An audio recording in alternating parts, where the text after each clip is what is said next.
Sa mga may plan and pupunta sa Davao City, ito yung isa sa tourist spots na wag mong i-miss.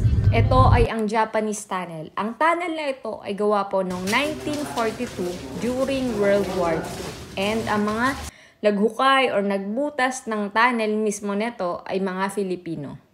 So bale, ang nagsusupervise sa kanila ay mga Japanese. Sa ngayon, ang lupang ito ay isa ng private property. Hindi na siya under ng government or pag-aari ng gobyerno. Ayon sa guide, taong 1960 na-discover na meron palang tunnel dun sa lupa or mismong pinagtitirikan ng lupa. Sa ngayon, isa na itong resort and restaurant na kilala bilang The Japanese Tunnel Family Resort and Restaurant, na ngayon nga ay isa na sa sikat na tourist spot dito sa Davao City. Located siya sa Tahimik Avenue, Carlos P. Garcia, Matina, Davao City.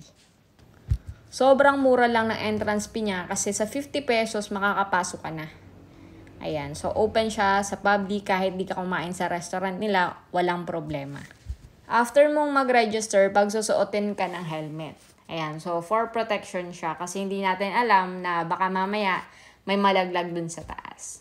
Yan. So, bale, may guide na sasama sa inyo paloob.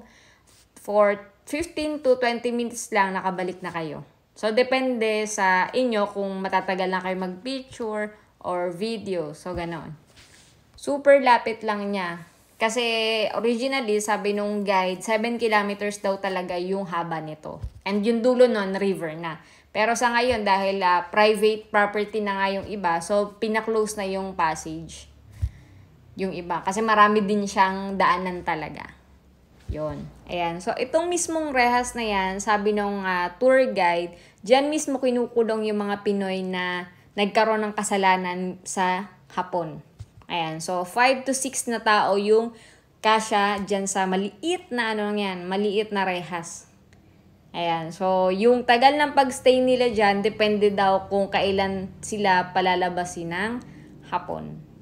Ayun. So, grabing hirap yung dinanas ng mga Pinoy nung time na yan. And dito, may nakuha din daw dito na 8 tons of gold at saka golden Buddha. Grabe, sobrang dami ng toneladang ginto. Yun nga lang, hindi nila alam kung sino ang nakakuha. Ayun. So, yun guys, nag-enjoy talaga kami nung punta namin dyan sa Japanese Tunnel. Yan, kaya kung nasa Davao na or pupunta ka ng Davao, huwag mo kakalimutan na pumunta dito sa Japanese Tunnel. Kasi iba yung experience talaga. Hindi siya yung basta tunnel na, ay, tunnel pala, ito na pala. Hindi ganon, kasi meron siyang history talaga. Ayun, so yun lang. Thank you for watching.